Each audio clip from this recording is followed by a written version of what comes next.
ಟೈಮ್ಸ್ನ ಮೊದಲ ಸುದ್ದಿ national politics. ದೆಹಲಿಯಲ್ಲಿ ವಿಪರೀತ ಚರ್ಚೆಯಲ್ಲಿರುವ ಒಂದು ವಿಷಯ, one nation one election. Modi ಸರ್ಕಾರದ ಹೊಸದೊಂದು ಆಲೋಚನೆ. ಇಡೀ ವರ್ಷ ದೇಶದಾದ್ಯಂತ ಒಂದಲ್ಲ ಒಂದು ಕಡೆ ಒಂದಲ್ಲ ಒಂದು ಚುನಾವಣೆ ನಡೀತಾನೆ ಇರುತ್ತೆ. ಕೇಂದ್ರ ಸರ್ಕಾರ ನಡೆದರೆ 5 ವರ್ಷ, ಕಳೆದ 2 ಅವಧಿಗೆ ನಡೆದಿದೆ, 4 ಅವಧಿಗೆ ನಡೆದಿದೆ. ಇಲ್ಲದೆ ಹೋದರೆ ಮಧ್ಯದಲ್ಲಿ ಬಿದ್ದು ಹೋದರೆ ಲೋಕಸಭಾ ಚುನಾವಣೆ, ಬೇರೆ ಬೇರೆ ರಾಜ್ಯಗಳಲ್ಲಿ ವಿಧಾನಸಭಾ ಚುನಾವಣೆಗಳು, ಜಿಲ್ಲಾ ಪಂಚಾಯತ್ತು, ತಾಲೂಕು ಪಂಚಾಯತ್ತು, ಗ್ರಾಮ ಪಂಚಾಯತ್ತು, ಮುನ್ಸಿಪಾಲ್ಟಿ, ನಗರಸಭೆ, ಮಹಾನಗರ ಪಾಲಿಕೆ, ಒಟ್ಟಿನಲ್ಲಿ ಒಂದಲ್ಲ ಒಂದು ಚುನಾವಣೆ ನಡೀತಾನೆ ಇರ್ತವೆ. ಇದರಿಂದ ಅಭಿವೃದ್ಧಿ ಕುಂಠಿತ ಆಗ್ತಾ ಇದೆ. 5 ವರ್ಷಕ್ಕೆ ಒಂದು ಸಲ, ಒಂದು 6 ತಿಂಗಳಲ್ಲಿ ಎಲ್ಲ ಎಲೆಕ್ಷನ್ನು ಮಾಡಿ ಮುಗಿಸ್ಬಿಡ್ಬೇಕು. ಆ ನಂತರ 5 ವರ್ಷ ಸರ್ಕಾರಗಳು ನಡ್ಕೊಂಡು ಹೋಗ್ಬೇಕು.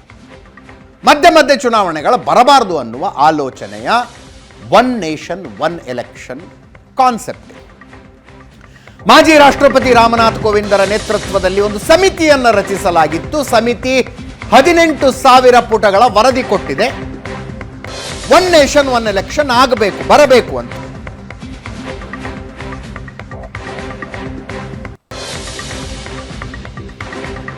ಕ್ಯಾಬಿನೆಟ್ನಲ್ಲಿ ಮಸೂದೆಯನ್ನು ಮಂಡಿಸಲಾಗಿದೆ, ಅಂಗೀಕರಿಸಲಾಗಿದೆ.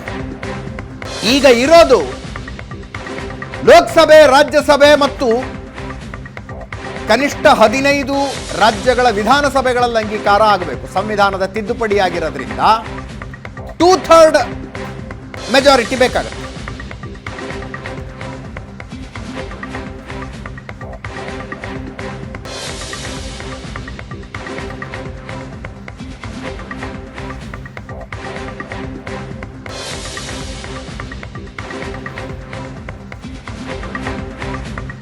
ಅಂದ್ರೆ ಪ್ರತಿ 3 ಸಂಸದರ ಪೈಕಿ 2 ಸಂಸದರು ಇದನ್ನು ಬೆಂಬಲಿಸಬೇಕು. ಯಾವ ಕಡೆಯಿಂದ ಲೆಕ್ಕ ಹಾಕಿದ್ರೂ ಮೋದಿ ಸರ್ಕಾರದ ಹತ್ರ ಆ ಸಂಖ್ಯೆ ಇಲ್ಲ.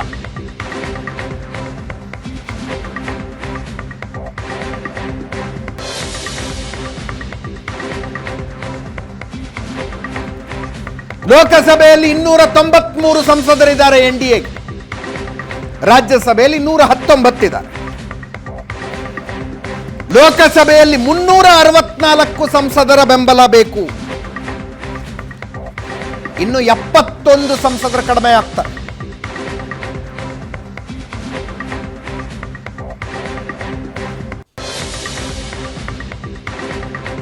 ರಾಜ್ಯಸಭೆಯ 164 ಸದಸ್ಯರ ಬೆಂಬಲ ಬೇಕು.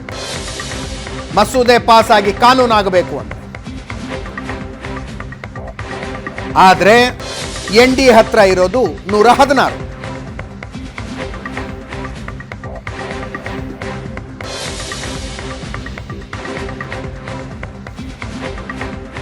ಯಾವ ಲೆಕ್ಕಾಚಾರದ ಮೇಲೆ ಮಸೂದೆ ಮಂಡಿಸೋದಕ್ಕೆ ಹೊರಟಿದ್ದಾರೆ ಇವರು?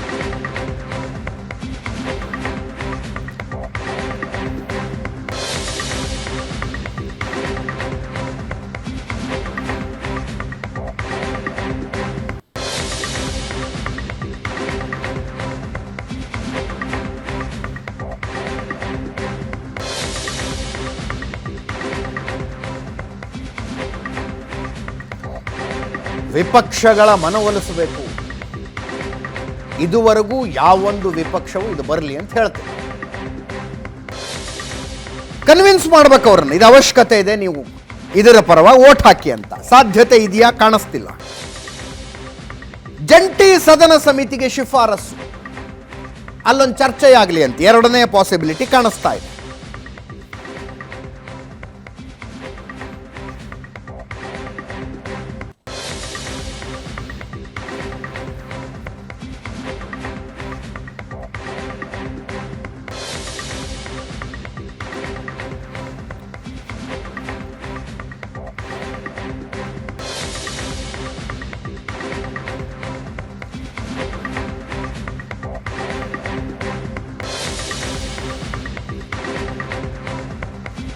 ರಾಜ್ಯದಲ್ಲಿ ಅನೇಕ ನಾಯಕರು, ಕರ್ನಾಟಕದಲ್ಲಿ ಅನೇಕ ನಾಯಕರ ಪ್ರತಿಕ್ರಿಯೆ ಕೊಟ್ಟಿದ್ದಾರೆ. ಕಾಂಗ್ರೆಸ್ ಈಗಾಗಲೇ ತನ್ನ ಸ್ಟ್ಯಾಂಡ್ ಅನ್ನು ಕ್ಲಿಯರ್ ಮಾಡಿದೆ, ನಾವು ಇದನ್ನು ವಿರೋಧಿಸ್ತೀವಿ ಅಂತಾರೆ.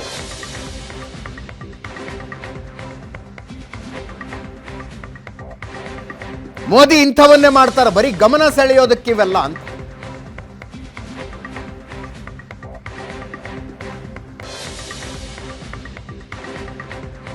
ಸಣ್ಣ ಪುಟ್ಟ ಪಕ್ಷಗಳನ್ನೆಲ್ಲ ಮುಗಿಸುವ ಸಂಚು ಇದು ಅಂತ ಡಿ.ಕೆ. ಶಿವಕುಮಾರ್ ಅವರು ಹೇಳ್ತಾ ಇದ್ದಾರೆ. ಒಂದೇ ಸಲ ಎಲೆಕ್ಷನ್ ಮಾಡುವಷ್ಟು ಸಂಪನ್ಮೂಲ ಇದೆಯಾ ಅಂತ ಪ್ರಿಯಾಂಕ ಖರ್ಗೆ ಕೇಳ್ತಾರೆ. ಇದು ಬರೀ ಘೋಷಣೆ ಅಷ್ಟೇ ಅಂತ ಸಂತೋಷ್ ಲಾಡ್ ಹೇಳ್ತಾ ಇದ್ದಾರೆ. ಕಾಂಗ್ರೆಸ್ ಒನ್ ನೇಷನ್ ಒನ್ ಎಲೆಕ್ಷನ್ನ ವಿರುದ್ಧ ನಿಲುವು ತಳೆದಿದೆ. ರಾಜ್ಯದಲ್ಲಿ ಕೆಲವು ಬಿಜೆಪಿ ಮುಖಂಡರು ಬೆಂಬಲಿಸಿ ಮಾತಾಡಿದ್ದಾರೆ. ಅಫ್ಕೋರ್ಸ್ ಅವರ ಪಕ್ಷದ ಸ್ಟ್ಯಾಂಡ್ ಅದು, ಕೇಳಿಸ್ಕೊಳ್ಳಿ. ಒಂದು ದೇಶ ಒಂದು ಚುನಾವಣೆ, ಅದಕ್ಕೆ ನಮ್ಮ ಕಾಂಗ್ರೆಸ್ ಪಕ್ಷದ ಏನು ಮೂಲ ಸಿದ್ಧಾಂತ ಇದೆ, ನಮ್ಮ ರಾಷ್ಟ್ರೀಯ ನಾಯಕರು ಈಗಾಗಲೇ ಅದಕ್ಕೆ ವಿರೋಧವನ್ನು ವ್ಯಕ್ತಪಡಿಸಿದ್ದಾರೆ. ಇದು ಎಲ್ಲ ಸಣ್ಣ ಸಣ್ಣ ಪಾರ್ಟಿಗಳನ್ನೆಲ್ಲ ಮುಗಿಸ್ಬೇಕು ಅಂತೇಳಿ ಒಂದು ದೊಡ್ಡ ತಂತ್ರ ನಡೀತಾ ಇದೆ. ಇದು ಅವ್ರಿಗೆ ರೀಜನಲ್ ಪಾರ್ಟೀಸಿಂದ ನಂಬರ್ಗಳು ಜಾಸ್ತಿ ಆಯಿತು, ಅವ್ರದ್ದೇ ಒಂದು ಅಜೆಂಡಾ ಇಟ್ಕೊಂಡು ಅವ್ರು ಮಾಡ್ತಾ ಇದ್ದಾರೆ. ಚರ್ಚೆ ಮಾಡಬೇಕಾಗಿರುವಂಥ ವಿಷಯಗಳು ಲೋಕಸಭೆಯಲ್ಲಿ ಮಣಿಪುರದಿದೆ. ಕಳೆದ 20 ತಿಂಗಳಿಂದ ಒಂದು ರಾಜ್ಯ ಹತ್ತು ಉರಿತಾ ಇದೆ, ಅದ್ರ ಬಗ್ಗೆ ಚರ್ಚೆ ಮಾಡೋಕ್ಕೆ ನಡೆಯಿಲ್ಲ.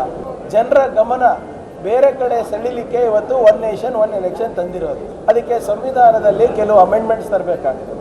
ಯಾಕಂದರೆ ರಾಜ್ಯ ಸರ್ಕಾರಗಳ ಅವಧಿ ಏನಿದೆ ಅದನ್ನು ಯಾವ ರೀತಿ ಮೊಟಕುಗೊಳಿಸ್ತಾರೆ, ಮತ್ತು ಅದಕ್ಕೆ ಮೆನ್ ಆ್ಯಂಡ್ ಮಿಷಿನರಿ ಏನು ಬೇಕಾಗ್ತದೆ, EVMಗಳು ಬೇಕಾಗ್ತದೆ, ತಂತ್ರಜ್ಞಾನ ತಾಂತ್ರಿಕವಾಗಿ ಇದಕ್ಕೆ ಸಿದ್ಧರಿದ್ದಾರಾ, ಮಾನವ ಸಂಪನ್ಮೂಲ ಇದೆಯಾ, ಮತ್ತು ಯಾವ ರೀತಿ ಮಾಡ್ತಾರೆ ಅಂತ ಏನಾದರೂ ನೀಲಿ ನಕ್ಷೆಯನ್ನು ಇವರು ಬಿಡುಗಡೆ ಮಾಡಿದ್ದಾರಾ? ಇಲ್ಲ.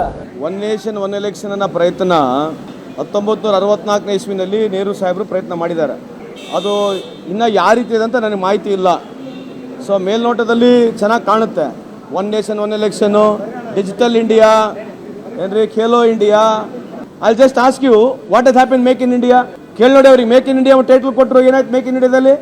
ಮೇಕ್ ಇನ್ ಇಂಡಿಯಾದಲ್ಲಿ ಎಷ್ಟು ಜನಕ್ಕೆ ಇವತ್ತು ಅನುಕೂಲ ಆಗಿದೆ ಅಂತ ಒಂದು ಮಾತು ಕೇಳಿ. ಬರೀ ವಾಟ್ಸಪ್ನಲ್ಲಿ ಟ್ವಿಟರ್ನಲ್ಲೇ ನೋಡ್ತೀವಿ ನಾವು ಮೇಕ್ ಇನ್ ಇಂಡಿಯಾ. ಇದೇ ಥರ ಸ್ಲೋಗನ್ಗಳು ಕೊಡ್ತಾರೆ. I definitely welcome it. I don't know how it can be implemented. ಅದ್ರ ಬಗ್ಗೆ ನನಗೆ ಮಾಹಿತಿ. ಒನ್ ನೇಷನ್ ಒನ್ ಎಲೆಕ್ಷನ್ ಒಳ್ಳೆಯ ಒಂದು ನಿರ್ಧಾರ. ಕೇಂದ್ರ ಸರ್ಕಾರದ ಈ ನಿರ್ಧಾರಕ್ಕೆ ನಾನು ಸ್ವಾಗತ ಮಾಡ್ತೀನಿ. ಪ್ರತಿ ವರ್ಷದಲ್ಲೂ ಒಂದಲ್ಲ ಒಂದು ಎಲೆಕ್ಷನ್ ದೇಶದಲ್ಲಿ ನಡೀತಾನೆ ಇರುತ್ತೆ. ಮತ್ತು ಪದೇ ಪದೇ ಎಲೆಕ್ಷನ್ ಬರೋದ್ರಿಂದ ಸಾರ್ವಜನಿಕರ ಹಣ ಏನಿದೆ, ಟ್ಯಾಕ್ಸ್ ಪೇಯರ್ಸ್ ಹಣ, ಅದು ದುಂದು ವೆಚ್ಚ ಆಗ್ತದೆ. ಈ ದುಂದು ವೆಚ್ಚವನ್ನು ತಡೆ ಮಾಡೋಕ್ಕೆ ಮೋದಿಯವರು ತೆಗೆದುಕೊಂಡಂಥ ನಿರ್ಧಾರ ಒಳ್ಳೆಯ ನಿರ್ಧಾರ. ಇದನ್ನು ತುಂಬು ಹೃದಯದಿಂದ ಸ್ವಾಗತ ಮಾಡ್ತೀನಿ. ಆ ದೃಷ್ಟಿಯಿಂದ ನಾನು ಇವತ್ತು ಸ್ವಾಗತ ಮಾಡ್ತಾ ಇದ್ದೀನಿ. One nation one election. ನನ್ನ ಕೊಲೀಗ್ ಪ್ರಶಾಂತ್ ನಾತು ನೇರ ಸಂಪರ್ಕದಲ್ಲಿದ್ದಾರೆ. ಪ್ರಶಾಂತ್, ವಾಟ್ ಈಸ್ ಇಟ್ ಅನ್ನೋ ಕಾನ್ಸೆಪ್ಟಿಗೆ ಆಮೇಲೆ ಬರೋಣ. ಯಾವ ಲೆಕ್ಕಾಚಾರದ ಮೇಲೆ ಮಸೂದೆ ಮಂಡಿಸಬೇಕು ಅಂತ ಹೊರಟಿದ್ದಾರೆ ಇವರು? ನಂಬರ್ಸ್ ಎಲ್ಲಿದೆ? 71 ಸಂಸದರು ಕಡಿಮೆ ಇದ್ದಾರೆ ಲೋಕಸಭೆಯಲ್ಲಿ. ಅದೇ ನೋಡಿ, 2029ಕ್ಕೆ ಪೋಸ್ಟ್ ಡಿಲಿಮಿಟೇಷನ್ ಒಂದು ಹೊಸ ಸಂಸತ್ತಿನ ರಾಜ್ಯಸಭೆ ಅಲ್ಲ, ಲೋಕಸಭೆ ಮತ್ತು ವಿಧಾನಸಭೆಗಳ ನಂಬರ್ಗಳು ಬರ್ತಕ್ಕಂಥ ಸಂದರ್ಭದಲ್ಲಿ ಒನ್ ನೇಷನ್ ಒನ್ ಎಲೆಕ್ಷನ್ ತಂದರೆ 2029ಕ್ಕೆ ಮಾತ್ರ ತರಬಹುದು ಅಂತಕ್ಕಂಥದ್ದು ಮೋದಿಯವ್ರಿಗೆ ಅನಿಸ್ತಾ ಇದೆ. ಎಸ್. ಮತ್ತದು ನೀವು 28ಕ್ಕೆ ತಂದು 29ಕ್ಕೆ ಇಲೆಕ್ಷನ್ ಮಾಡಲಿಕ್ಕಾಗಲ್ಲ. ನೀವು ತಂದರೆ ಈಗಿನಿಂದಲೇ ತಯಾರಿ ಆಗಬೇಕು, ನಂಬರ್ 1. ಯಾಕಂದರೆ ನಾಳೆ ಲೋಕಸಭೆಯಲ್ಲಿ ಮಂಡನೆ ಆದ ತಕ್ಷಣ ಅದಕ್ಕೆ ಬಹುಮತ ಸಿಗುತ್ತೆ ಅಂತ. ನಿಮ್ಗೆ 2/3 ಬೇಕು ಕಾನ್ಸ್ಟಿಟ್ಯೂಷನಲ್ ಅಮೆಂಡ್ಮೆಂಟ್. ಹೌದು. So you should get 362. 240 BJPದಿದ್ದರೆ ಮಿತ್ರ ಪಕ್ಷಗಳು ಸೇರಿ ಸಣ್ಣ ಪಕ್ಷಗಳು ಸೇರಿ 303 ಇದೆ. ಓಕೆ. ಹೀಗಾಗಿ ನಿಮಗೆ ಹೆಚ್ಚು ಕಡಿಮೆ 60ರಿಂದ 61 ಹೆಚ್ಚುವರಿ ಸಂಸದರ ಬೆಂಬಲ ಲೋಕಸಭೆಯಲ್ಲೇ ಬೇಕು. 163 ಇಸ್ ಪ್ರಿಸೈಸ್. ರಾಜ್ಯಸಭಾ 2/3 163. ಯಾಕಂದರೆ 245ನ ರಾಜ್ಯಸಭೆ ಇರುತ್ತೆ, ಅದರಲ್ಲಿ 2/3 ಅಂದರೆ 163 ಆಯಿತು. 163ಯಲ್ಲಿ 95 BJP ಬಳಿ ಇದೆ, ಮಿತ್ರ ಪಕ್ಷಗಳು ಸೇರಿ 118 ಇದೆ, 5 ನಾಮನಿರ್ದೇಶಿತ ಇರ್ತಾರೆ, ಅಂದರೆ 123 ಆಯಿತು. Okay, you should get 40+ more. ಹೌದು. ಹೀಗಾಗಿ ಲೋಕಸಭೆ ಮತ್ತು ರಾಜ್ಯಸಭೆಯಲ್ಲಿ ಅದು ಸಿಲೆಕ್ಟ್ ಕಮಿಟಿಗೆ ಹೋಗುತ್ತೋ, ಜಾಯಿಂಟ್ ಪಾರ್ಲಿಮೆಂಟ್ರಿ ಕಮಿಟಿಗೆ ಹೋಗುತ್ತೋ, ಪಾರ್ಲಿಮೆಂಟ್ರಿ ಪ್ರೊಸೀಜರ್ಸ್ಗಳನ್ನು ಅದು ಪಾರ್ ಮಾಡಬೇಕಾಗತ್ತೆ. ಹೌದು. ಮಿತ್ರ ಪಕ್ಷಗಳನ್ನು ಕನ್ವಿನ್ಸ್ ಮಾಡಬೇಕಾಗತ್ತೆ, ಅಥವಾ ಕೊನೆಗೆ ವಿರೋಧ ಪಕ್ಷಗಳ ಕೆಲವರನ್ನು ಒಡೆದಾದರೂ ತಂದು ಆನ್ ಬೋರ್ಡ್ ತೆಗೆದುಕೊಂಡ್ರೆ ಮಾತ್ರ ಒನ್ ನೇಷನ್ ಒನ್ ಇಲೆಕ್ಷನ್ ಸಾಧ್ಯ ಆಗುತ್ತೆ. ಹೀಗಾಗಿ ಪ್ರಧಾನಮಂತ್ರಿ ನರೇಂದ್ರ ಮೋದಿ ನನಗನ್ಸುತ್ತೆ ಈ ಚುನಾವಣೆ ಗೆದ್ದ ನಂತರ 2 ಮಹತ್ವಾಕಾಂಕ್ಷಿ ಪ್ರಾಜೆಕ್ಟ್ಗಳು ಸ್ಪಷ್ಟವಾಗಿ ಕಾಣ್ತಾ ಇವೆ. ಒಂದು, ವಕ್ಫ್ ಕಾನೂನಿಗೆ ತಿದ್ದುಪಡಿ. ಅದು ನನಗನ್ಸುತ್ತೆ ಬಿ ಜೆ ಪಿಗೆ ಸಾಧ್ಯ ಇರತಕ್ಕಂಥ ವಿಷಯ. ಆದರೆ one nation one election idea is good. Implement ಹೆಂಗೆ ಮಾಡ್ಬೋದು, ಅದನ್ನು ಕಾನೂನಿನ ಒಂದು ಅದಕ್ಕೆ ಒಪ್ಪಿಗೆಯನ್ನು ಹೇಗೆ ಪಡೆಯೋದು ಅಂತಕ್ಕಂಥ ಅಲ್ಲ, ಐಡಿಯಾ ಇಸ್ ಗುಡ್ ಅನ್ಸುತ್ತಾ? ಅಂದರೆ ನೆನ್ನೆ ಕೂಡ ನಾನು ನ್ಯೂಸ್ ಅವರಲ್ಲಿ ಎಕ್ಸ್ಪ್ಲೇನ್ ಮಾಡ್ತಾ ಇದ್ದೆ. ಲೋಕಸಭಾ ಚುನಾವಣೆ ನಡೆಯುವ ವಿಷಯಗಳೇ ಬೇರೆ, ವಿಧಾನಸಭಾ ಚುನಾವಣೆ ಅಜೆಂಡಾಗಳೇ ಬೇರೆ. ಲೋಕಸಭಾ ಚುನಾವಣೆ ಇಂಟರ್ನಲ್ ಸೆಕ್ಯೂರಿಟಿ, ವಿದೇಶಾಂಗ ವ್ಯವಹಾರ, ಡಾಲರ್ ರೇಟ್ ಏನಾಗಿದೆ ಅದೆಲ್ಲದೂ ಚರ್ಚೆ ಆಗುತ್ತೆ. ವಿಧಾನಸಭಾ ಚುನಾವಣೆ ಅಂತ ಬಂದರೆ ರೋಡು, ಚರಂಡಿ, ಅನ್ನಭಾಗ್ಯ, ಭಾಗ್ಯಲಕ್ಷ್ಮಿ, ಗೃಹಜ್ಯೋತಿ ಇದ್ರ ಮೇಲೆ ಆಗೋದು. ಇದು ಒಂದೇ ಅಜೆಂಡಾ ಮೇಲೆ ಎಲೆಕ್ಷನ್ಗಳೆಲ್ಲ ನಡೀತಾ ಹೋಗ್ಬಿಡೋಂಗಾಗಲ್ವಾ? ಅದೇ ನೋಡಿ, ಪ್ರೋಸ್ ಆ್ಯಂಡ್ ಕಾನ್ಸ್ ಎಲ್ಲದಕ್ಕೂ ನಿಶ್ಚಿತವಾಗಿದ್ದೇ ಇದೆ. ಪ್ರೋಸಲ್ಲೂ ಇದೆ. ಈಗ ನೀವು ಒಂದು 1500 ಕೋಟಿಯಷ್ಟು ಹಣವನ್ನು ನೀವು ಬರೀ ಲೋಕಸಭಾ ಚುನಾವಣೆಗೆ ಖರ್ಚು ಮಾಡಿದಿರಿ, ಲಾಜಿಸ್ಟಿಕ್ಸ್ಗೋಸ್ಕರ. ನೀವು ಅಷ್ಟು ಹಣವನ್ನದಲ್ಲಿ ವಿಧಾನಸಭಾ ಚುನಾವಣೆಗಳನ್ನು ಕೂಡ ಮುಗಿಸ್ಬೋದು. 1500 ಕೋಟಿ ಅಲ್ಲ, ಇನ್ನೂ ಜಾಸ್ತಿ ಇರಬೇಕು. ಅಲ್ಲ, ಅಂದರೆ ನಾನು ಹೇಳ್ತಿರ್ತಕ್ಕಂಥದ್ದು, ನೀವು ಇಷ್ಟು ದೊಡ್ಡ ಪ್ರಮಾಣದಲ್ಲಿ ಹಣ, ನೀವು ಎಷ್ಟೇ ಹಣ ಖರ್ಚು ಮಾಡಿದರೂ ಕೂಡ ಪದೇ ಪದೇ ವಿಧಾನಸಭೆಗೆ ಒಂದು ಹಣ ಖರ್ಚು ಮಾಡಬೇಕಲ್ಲ. ಹೌದು ಹೌದು. ಅಂದರೆ ನಾನು ಅದಕ್ಕೆ ಹೇಳಿದೆ, on the paper idea is very good. Implementation ಮಾಡ್ಲಿಕ್ಕೆ ಸಾಧ್ಯ ಆಗುತ್ತೆ. ಈಗ ನೀವು ಪ್ರೋಸನ್ನು ತೆಗೆದು ನೋಡಿದರೆ, ಒಂದು ಹಣ ಉಳಿತಾಯ ಆಗುತ್ತೆ, ಇನ್ನೊಂದು ನಿಮ್ಮ ಪ್ಯಾರಾಮಿಲಿಟರಿ ಡಿಪ್ಲಾಯ್ಮೆಂಟ್ ಯಾವ ಪ್ರಮಾಣದಲ್ಲಿ ಮಾಡಬೇಕು ಅದನ್ನು ಒಂದೇ ಬಾರಿ ಮಾಡ್ಬೋದು 5 ವರ್ಷಕ್ಕೊಮ್ಮೆ. ಮೂರನೇದು, ನೀವು ಪದೇ ಪದೇ ನೀತಿ ಸಂಹಿತೆಯನ್ನು ತರೋದು. ಮತ್ತು ನಮ್ಮ ಪ್ರಧಾನಮಂತ್ರಿಗಳು ಮತ್ತು ಕೇಂದ್ರದ ಮಂತ್ರಿಗಳು ಹೆಚ್ಚು ಕಡಿಮೆ ವರ್ಷಕ್ಕೆ 4 ತಿಂಗಳು ಪ್ರಚಾರದಲ್ಲೇ ಇರ್ತಾರೆ. ಹೌದು. ಅವರು 8 ತಿಂಗಳು ಕೆಲಸನೇ ಮಾಡೋಕ್ಕಾಗಲ್ಲ. 4 ತಿಂಗಳು ಪೂರ್ತಿ ಚುನಾವಣಾ. ಅಂದರೆ ಈಗ ಅಮಿತ್ ಶಾ ಮಹಾರಾಷ್ಟ್ರದ ಚುನಾವಣೆ ಬಂದರೆ 1 ತಿಂಗಳು ಹೋಗ್ಬಿಟ್ರು, ಹರಿಯಾಣದ ಚುನಾವಣೆ ಬಂದರೆ ಇನ್ನೊಂದು ತಿಂಗಳು ಹೋಗ್ಬಿಟ್ರು, ಲೋಕಸಭಾ ಚುನಾವಣೆಯಲ್ಲಿ 3 ತಿಂಗಳು ಹೋಗ್ಬಿಟ್ರು. ಇಡೀ ವರ್ಷದಲ್ಲಿ ನಾವು ಎಷ್ಟನೇ ತಿಂಗಳಲ್ಲಿದ್ದೀವಿ? 12ನೇ ತಿಂಗಳಲ್ಲಿದ್ದೀವಿ. ಎಷ್ಟು ತಿಂಗಳು ಕೆಲಸ ಮಾಡಿದ್ರು? ಎಷ್ಟು ಅಂದರೆ ಗವರ್ನೆನ್ಸ್ ಮೇಲೆ ನಿಮ್ಗೆ ಫೋಕಸ್ ಮಾಡೋಕ್ಕಾಗತ್ತಾ? 3. 4ನೇದು, ಹಾರ್ಡ್ ಡಿಸಿಷನ್ಸ್ಗಳನ್ನು ಚುನಾವಣೆ ಸಂದರ್ಭದಲ್ಲಿ ನೀವು ತೆಗೆದುಕೊಳ್ಳೋಕ್ಕಾಗತ್ತಾ? ನೀವು ಅನೇಕ ಎಕನಾಮಿಕ್ ರಿಫಾರ್ಮ್ಸ್ಗಳನ್ನು ತರ್ಬೋದು, ಮಾಡಲಿಕ್ಕೆ ಆಗಲ್ಲ.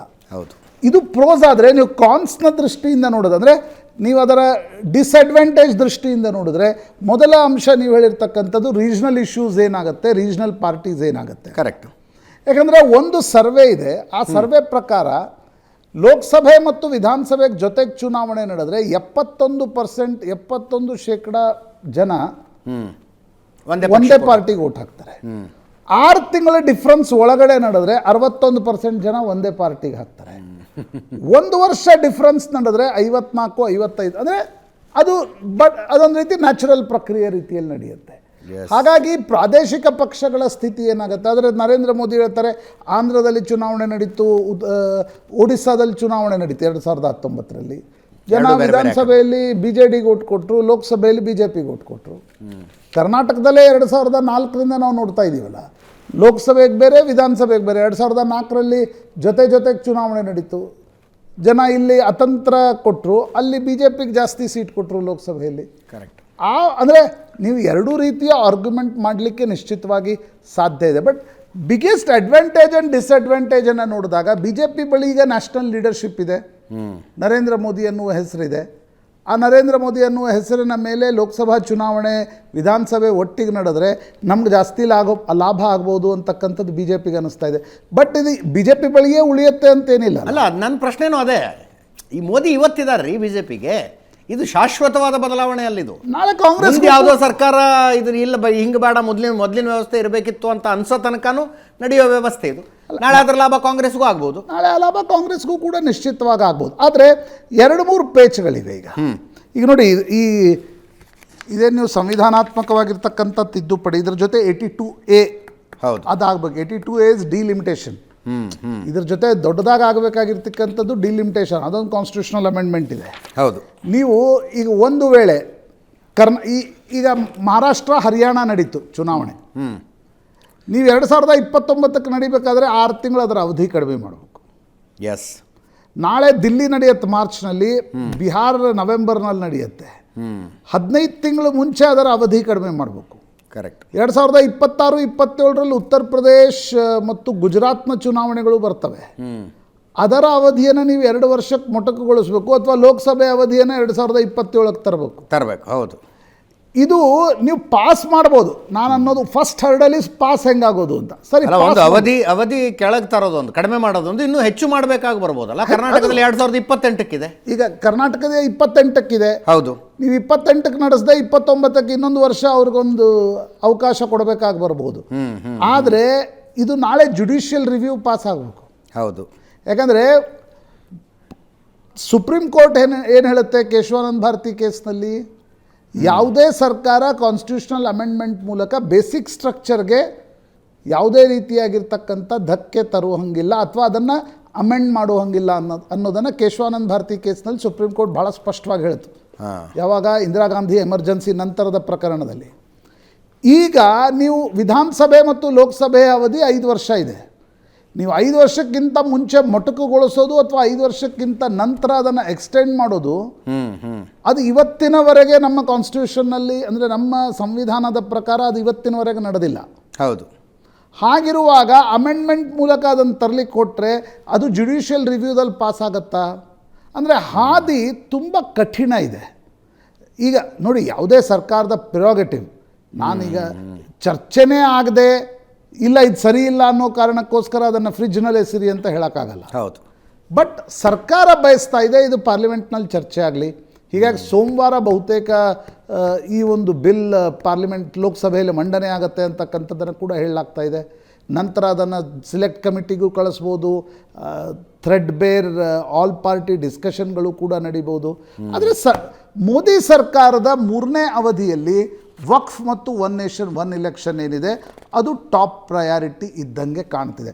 ಒನ್ ನೇಷನ್ ಒನ್ ಇಲೆಕ್ಷನ್ ನಡೆದ್ರೆ ಏನೆಲ್ಲ ಬದಲಾಗಬಹುದು ಅಂತಕ್ಕಂಥದ್ದು ಒಂದು ಕಡೆ ಆದರೆ, ಇದನ್ನು ಮೋದಿ ಸರ್ಕಾರಕ್ಕೆ ಪಾಸ್ ಮಾಡ್ಕೊಳ್ಳಿಕ್ಕೆ ಆಗತ್ತಾ? Yes, that is a bigger question. ಯಾಕಂದರೆ ಜಗನ್ ರೆಡ್ಡಿ ಥರದವರು ಈಗ ಇಂಡಿಯಾ ಒಕ್ಕೂಟಕ್ಕೆ ಸೇರಬೇಕು ಅಂತಿದ್ದಾರೆ. ಒಂದು ರೀತಿ ದೇಶದ ರಾಜಕಾರಣ ಆರ್ಯ ಪಾರ್ ಆಗ್ತಾ ಇದೆ. ನಡು ಇದ್ದವ್ರು ಭಾಳ ಕಡಿಮೆ ಇದ್ದಾರೆ. ಈಗ ನಡು ತುಂಬ ಕಡಿಮೆ ಜನ ಇದ್ದಾರೆ. ಕರೆಕ್ಟ್. ಹಾಗಿರುವಾಗ ಮೋದಿ ಸರ್ಕಾರಕ್ಕೆ 2/3 ಬಹುಮತದೊಂದಿಗೆ ಇದನ್ನು ಪಾಸ್ ಮಾಡ್ಕೊಳ್ಳಿಕ್ಕೆ ಸಾಧ್ಯ ಆಗುತ್ತಾ ಅಂತಕ್ಕಂಥದ್ದು ಪ್ರಶ್ನೆ. ಬಟ್ ಮೋದಿ ಸರ್ಕಾರ ಹೀಗೂ ಇರ್ಬೋದು. ಈಗ ವಿಪಕ್ಷಗಳು ಹೇಳ್ತಾ ಇವೆ ಅದಾನಿ ವಿಷಯವನ್ನು ಡಿಫ್ಲೆಕ್ಟ್ ಮಾಡಲಿಕ್ಕೆ ನರೇಂದ್ರ ಮೋದಿ ಸರ್ಕಾರ ತರಾತುರಿಯಲ್ಲಿ ಒನ್ ನೇಷನ್ ಒನ್ ಇಲೆಕ್ಷನ್ ಬಿಲ್ಲನ್ನು ತರ್ತಾ ಇದೆ ಅಂತಕ್ಕಂಥದ್ದು. ಆ ರೀತಿಯ ಚರ್ಚೆಗಳು ಕೂಡ ಇವೆ. ಬಟ್ ವಿಪಕ್ಷಗಳು ಈ ಒನ್ ನೇಷನ್ ಒನ್ ಇಲೆಕ್ಷನ್ ಒಪ್ಪಿಗೆಗೆ ತಯಾರಿಲ್ಲ. ಹಾಗಿರುವಾಗ 2/3 ಹೆಂಗೆ ತೆಗೆದುಕೊಳ್ಳುತ್ತೆ? 15 ರಾಜ್ಯ ಸರ್ಕಾರಗಳಲ್ಲಿ, ರಾಜ್ಯ ವಿಧಾನಸಭೆಗಳಲ್ಲಿ ಇದು ಪಾರಿತ ಆಗಬೇಕು ಅಲ್ಲ. ಅದಿದೆ, NDA ನಂಬರ್ ಇದೆ ಅದಕ್ಕೆ. ಅಲ್ಲ, ಅದು NDA ನಂಬರ್ ಇದ್ದರೂ ಕೂಡ ಲೋಕಸಭೆ ರಾಜ್ಯಸಭೆ ಆದಮೇಲೆ, Lok Sabha Rajya Sabha first prerequisite is pass ಆಗಬೇಕು. ಕರೆಕ್ಟ್. ಎಸ್, ಗೊತ್ತಿಲ್ಲ, ನೋಡೋಣ. ಮಂಡೇ ಒಂದು ಡೀಟೇಲ್ಸ್ ಆರು ಬರುತ್ತೆ, ಏನೇನಿದೆ ನೋಡೋಣ. ಮಸೂದ್,